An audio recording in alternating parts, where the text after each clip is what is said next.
പക്ഷേ 220യുടെ still design നിലനിർത്തിക്കൊണ്ട് monoshock സസ്പെൻഷനും ആ 39 നമ്മുടെ ഡൊമിനാർ, ട്രയംഫ്, അതുപോലെ തന്നെ ഡ്യൂക്ക് 200 അഡ്വഞ്ചർ ഇതൊക്കെ നിർത്താൻ പോവുകയാണ്. അപ്പോൾ തീർച്ചയായിട്ടും മച്ച് നീഡഡ് ആയിട്ടുള്ളൊരു അപ്ഡേറ്റ് തന്നെയാണ് 220ക്ക് ഈ ഒരു എഞ്ചിൻ. എൻ്റെ welcome back to motor vault. എന്തെല്ലാവർക്കും സുഖമല്ലേ? അപ്പം സത്യം പറഞ്ഞാൽ ഇന്നത്തെ നമ്മുടെ ഈ വീഡിയോ എന്ന് പറഞ്ഞാൽ നാളെ അപ്ലോഡ് ചെയ്യേണ്ട വീഡിയോ ആയിരുന്നു. അത് ഇന്ന് തന്നെ അപ്ലോഡ് ചെയ്യാൻ കാര്യം എന്ന് പറഞ്ഞാൽ എക്സൈറ്റിംഗ് ആയിട്ടുള്ള കുറേ അധികം ന്യൂസ് നമുക്ക് കിട്ടിയിട്ടുണ്ട്. പ്രത്യേകിച്ച് ചത്ത് കിടന്ന ഒരു ബ്രാൻഡ് ബജാജ് വീണ്ടും പുനർജനിക്കാനായിട്ട് പോവുകയാണ്.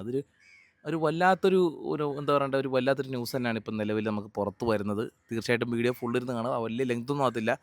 അതിൻ്റെ ഇടയ്ക്ക് നമ്മൾ പുതിയൊരു വണ്ടി വാങ്ങിച്ചു. ആ വണ്ടി ഏതാണെന്ന് റിവീൽ ചെയ്യുന്ന വീഡിയോ ആയിരുന്നു ഇന്ന്. പക്ഷേ ഈ എക്സൈറ്റിംഗ് ആയിട്ടുള്ള ന്യൂസ്, അതായത് 2017, 18, 19 കാലഘട്ടം വീണ്ടും ബജാജിന് തിരിച്ചു വരുവാണോ എന്നൊരു ചെറിയൊരു ഡൗട്ട് തോന്നുന്നു. കാര്യം ബജാജ് KTMനെ വാങ്ങിച്ചു, ട്രയംഫിനെ വാങ്ങിച്ചു. അത് കൂടുതലും ഫോക്കസ് അവർ ട്രയംഫിനും ബജാജിനും കൊടുത്ത് അവരുടെ മോഡൽസിന് ഒരു എന്താ പറയുക, ഒരു വലിയ പ്രാധാന്യം അവർ കൊടുക്കുന്നില്ലായിരുന്നു കുറേ നാളുകൊണ്ട്. ഇപ്പം നിലവിൽ ബജാജിന് ഒരു വലിയ എൻ്റയർ അപ്ഡേഷനും കാര്യങ്ങളൊക്കെ വരാനായിട്ട് പോകുന്നു എന്നുള്ള കാര്യമാണ് 2026 നമുക്കറിയാൻ സാധിക്കുന്നത്. ആദ്യത്തെ പകുതിയോടുകൂടി ഒരു അപ്ഡേറ്റ്, രണ്ടാമത്തെ പകുതിയോടുകൂടി വേറൊരു അപ്ഡേറ്റ്, മൂന്നാമത്തെ പകുതിയോടുകൂടി വേറൊരു അപ്ഡേറ്റ്. അതുപോലെ തന്നെ വിഷമിപ്പിക്കുന്ന വേറൊരു കാര്യങ്ങളുണ്ട്. ബജാജിൻ്റെ തന്നെ ബജാജായിട്ട് പുറത്തിറക്കുന്ന നമ്മുടെ ട്രയംഫിൻ്റെ മോട്ടോർ സൈക്കിൾസ് ഒക്കെ നിർത്താനായിട്ട് പോവുകയാണ്. KTM നിർത്താനായിട്ടൊക്കെ പോവുകയാണ്. എന്താണെന്നല്ലേ പറഞ്ഞുതരാം. ഫസ്റ്റിൽ തന്നെ എക്സൈറ്റിംഗ് ആയിട്ടുള്ളൊരു കാര്യം ഞാൻ പറയാം.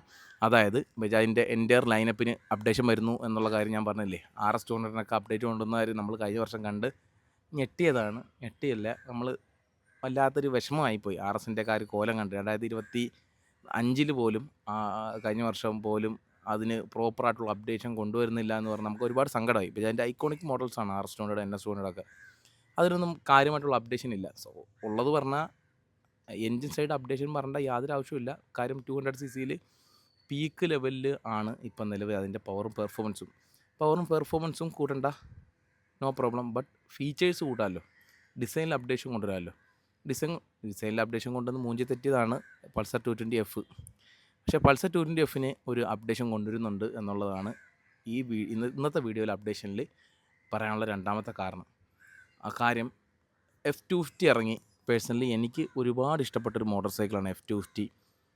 സീരിയസ്ലി 220യുടെ ഒരു ലെജൻഡറി ഫീലൊന്നും തന്നെ ഇല്ലെങ്കിലും 100ൽ 110% 220യേക്കാളും ബെറ്റർ ആയിട്ടുള്ള മോട്ടോർ സൈക്കിളായിരുന്നു F250. ഹാൻഡിലിംഗ് കൊണ്ടാണെങ്കിലും പവർ കൊണ്ടാണെങ്കിലും വണ്ടിയുടെ എസ്തറ്റിക് പരമായിട്ടുള്ള കംഫർട്ടും കാര്യങ്ങളെല്ലാം നോക്കാനാണെങ്കിലും. പക്ഷേ അത് എന്തോ 220 ഭ്രാന്ത് പിടിച്ച ആൾക്കാർക്കിടയിൽ വർക്കൗട്ടായില്ല. പക്ഷേ 220യുടെ സ്റ്റിൽ ഡിസൈൻ നിലനിർത്തിക്കൊണ്ട് മോണോഷോക്ക് സസ്പെൻഷനും USD ഫോർക്കും TFT വരുന്നുണ്ടെന്നൊക്കെ പറയുന്നു. 4 വാൽവ് ആക്കുന്നു എന്നൊക്കെ പറയുന്നു. ഇതൊക്കെ റൂമറാണ്, എത്രത്തോളം ശരിയാണെന്ന് അറിയത്തില്ല. പക്ഷേ ഒരു കാര്യം കൺഫേംഡാണ്, നമ്മുടെ പൾസർ സീരീസിന് എൻ്റയർ ആയിട്ടുള്ള ഒരു മാറ്റം അടിമുടി വരാനായിട്ടിരിക്കുന്നു. എനിക്ക് തോന്നുന്നത് F250 വന്ന സെയിം എൻജിൻ 220യുടെ ആ ഒരു ബോഡിയിലോട്ട് കയറ്റി മോണോഷോക്കും USD ഫോർക്കും കൊടുത്താൽ മതി, സംഭവം ഹിറ്റാവും. ദ പ്രോപ്പർ അപ്ഡേറ്റ് അതാണ് 220ക്ക് വരാനായിട്ട് പോകുന്നത് എന്നാണ് എനിക്ക് പറയാനായിട്ടുള്ളത്. കാര്യം 220യിൽ കളിക്കാൻ അധികം നിൽക്കരുത്. 220യുടെ ആ ഒരു ഡിസൈൻ ലാംഗ്വേജിൽ എന്തെങ്കിലും ഒരു വ്യത്യാസം വന്നു കഴിഞ്ഞാൽ അത് പണി പാളും എന്നുള്ള കാര്യത്തിൽ യാതൊരു തർക്കവും വേണ്ട. അതിനൊരു ഉദാഹരണമാണ് F250 കാണാനൊക്കെ നശിച്ച നല്ല ലുക്ക് തന്നെ അല്ലായിരുന്നു.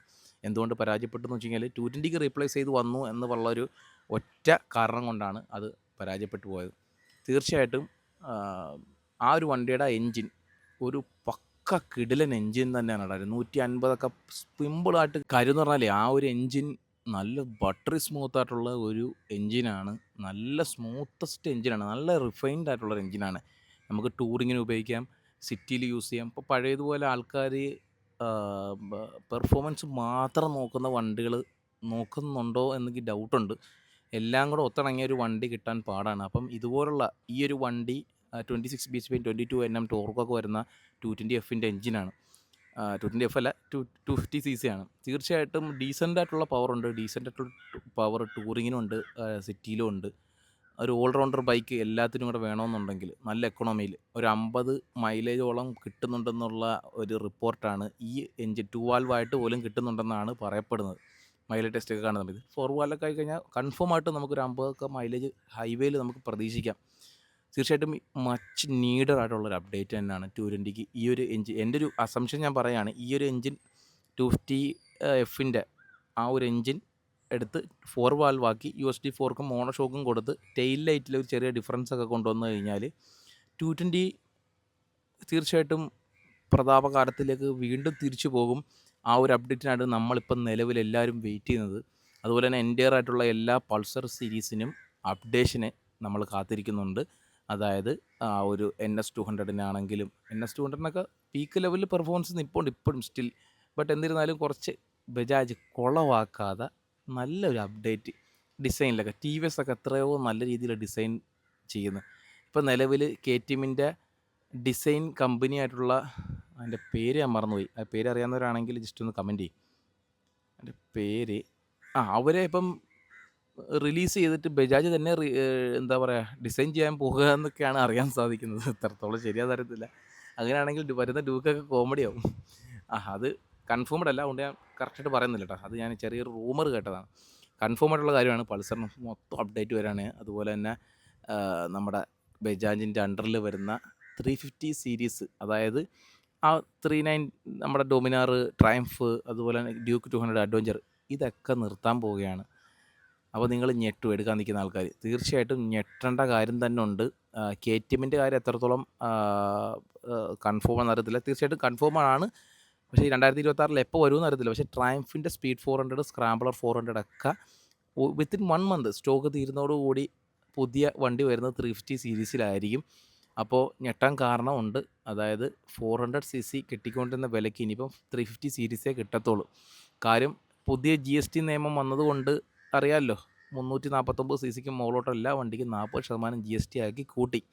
അപ്പം 10,000-40,000 രൂപ വില കൂടേണ്ട വണ്ടികളായിരുന്നു KTMൻ്റെയും ട്രയംഫിൻ്റെയും വണ്ടികൾ. ഇതുവരെ അവർ കൂട്ടിയിട്ടില്ല. എത്രയെന്ന് പറഞ്ഞാൽ പിടിച്ച് നിൽക്കും. അതുകൊണ്ട് CC അങ്ങ് കുറയ്ക്കാമെന്ന് വെച്ചു ബജാജിൻ്റെ ഗ്രൂപ്പ്. അതുകൊണ്ട് തന്നെ ഇനി വരുന്ന 350cc സീരീസിലുള്ള വണ്ടികൾക്ക് ഇപ്പോഴുള്ള നിലവിലുള്ള വില കൂട്ടാത്ത സ്പീഡ് 400ൻ്റെ വിലയായിരിക്കും പ്രതീക്ഷിക്കാൻ സാധിക്കുക. അതുകൊണ്ട് തന്നെ ഈ വണ്ടി വാങ്ങാൻ അടുത്ത മാസത്തേക്ക് വല്ലതും പ്ലാൻ ചെയ്ത് നിൽക്കുന്നവരാണെങ്കിൽ വേഗം പോയി മേടിച്ചോ. വണ്ടി നിർത്താൻ പോവുകയാണ്.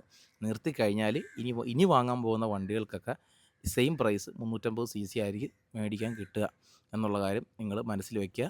ഒരു 1 to വലിയ പവർ ലോസ് ഒന്നും വരുത്തുന്നില്ല. പക്ഷേ ഒരു 1 to 3 bhp ഒക്കെ നിങ്ങൾക്ക് പ്രതീക്ഷിക്കാൻ കുറവ്. പക്ഷേ അത് ഫൈൻ ട്യൂൺ ചെയ്തു അത്ര പവർ കുറവുള്ള ഫീലായിട്ട് നമുക്ക് തോന്നാത്ത രീതിയിലായിരിക്കും ബജാജ് എന്തായാലും ക്രിയേറ്റ് ചെയ്യാനായിട്ട് പോകുന്നത്. ട്രയംഫും ഒക്കെ സെറ്റ് ചെയ്യാനായിട്ട് പോകുന്നത്. ഇനിയിപ്പം ഡ്യൂക്ക് 350, അതുപോലെ തന്നെ അഡ്വഞ്ചർ 350 ഒക്കെ വരാനായിട്ട് പോവുകയാണ്.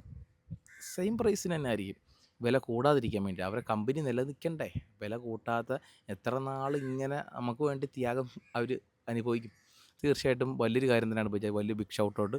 തീർച്ചയായിട്ടും ഇനി വരുന്ന 350 സീരീസ് വലിയ പെർഫോമൻസ് കുറവൊന്നും ഇല്ലാതെ അവർ ഇറക്കാൻ നിൽക്കുകയാണെന്നുണ്ടെങ്കിൽ വലിയ ഹിറ്റാവും. ഇത് തന്നെയാണ് നമ്മുടെ ഇന്നത്തെ ഈ ഒരു വീഡിയോ. വളരെ ഡീറ്റെയിൽ ആയിട്ട് ഈ ഒരു വിഷയത്തെ പറ്റി പറയണമെന്ന് തോന്നിയത് കൊണ്ട് ആണ് ഇങ്ങനൊരു വീഡിയോ ചെയ്തത്. കുറേ നാളായി മോട്ടോർ സൈക്കിൾ ന്യൂസും കാര്യങ്ങളൊക്കെ ചെയ്തിട്ട്. സോ നിങ്ങൾക്ക് എൻജോയ് ചെയ്യാൻ പറ്റി, ഇൻഫോർമേറ്റീവ് ആയെങ്കിൽ ലൈക്ക് ചെയ്യുക, ചാനൽ സബ്സ്ക്രൈബ് ചെയ്യുക. അടുത്തൊരു വീഡിയോയിലാണ്. ബൈ.